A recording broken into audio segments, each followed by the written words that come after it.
하나님의 지혜. 고전 2장 6에서 16절.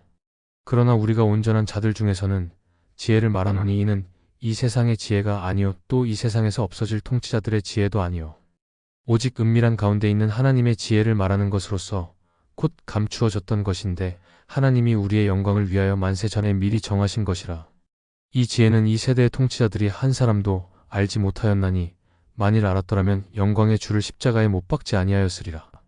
기록된 바 하나님이 자기를 사랑하는 자들을 위하여 예비하신 모든 것은 눈으로 보지 못하고 귀로 듣지 못하고 사람의 마음으로 생각하지도 못하였다 함과 같으니라.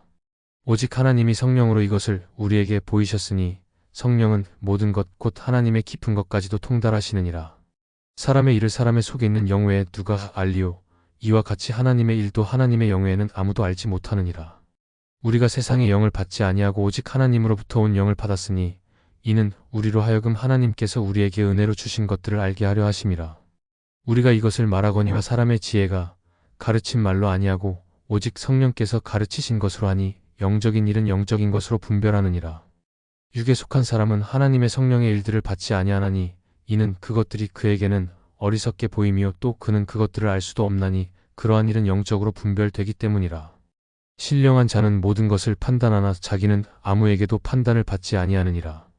누가 주의 마음을 알아서 주를 가르치겠느냐. 그러나 우리가 그리스도의 마음을 가졌느니라. 아멘.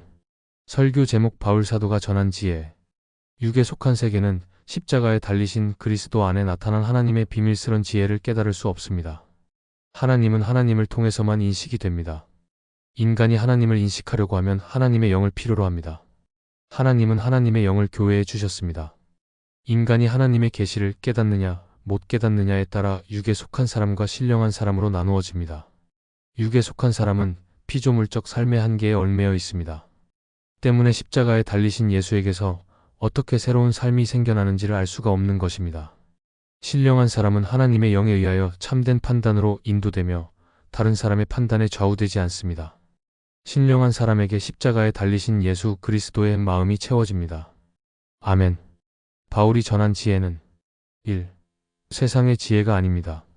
그리스도인이 가진 지혜는 세상의 지혜가 아니요 하나님의 영으로 오신 하나님의 지혜입니다. 세상 통치자나 세상의 지혜는 신속히 없어질 것들이지만 하나님의 지혜는 영원합니다. 그리스도인의 지혜는 성령으로 보여주신 신령한 지혜입니다. 이 지혜를 통해서 영원한 영광과 주님과 함께 영광을 누리게 됩니다. 이것은 하나님으로부터 온 선물입니다. 2. 비밀스런 지혜입니다. 비밀한 가운데란 말은 신비에 쌓여있는 것을 말합니다. 바울이 전한 지혜는 하나님의 신비한 지혜이기 때문에 하나님의 영 곧 성령의 감동을 받지 않고는 이해할 수가 없는 것입니다. 하나님의 지혜는 예수 그리스도의 십자가의 달리심과 죽음과 부활 사건 가운데 확실하게 나타나 있습니다. 이 확실한 하나님의 증거는 하나님의 영을 통해서만 볼 수 있습니다. 3. 그리스도인들의 영광을 위한 것입니다.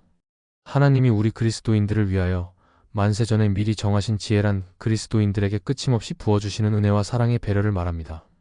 그래서 하나님은 하나님의 섭리에 따라 때가 이르자 예수 그리스도 지혜를 세상에 보내주시고 세상에 널리 알리셨습니다. 이 비밀스럽고 영광스런 지혜를 우리가 받았으니 마음껏 누려야 할 것입니다. 할렐루야 아멘.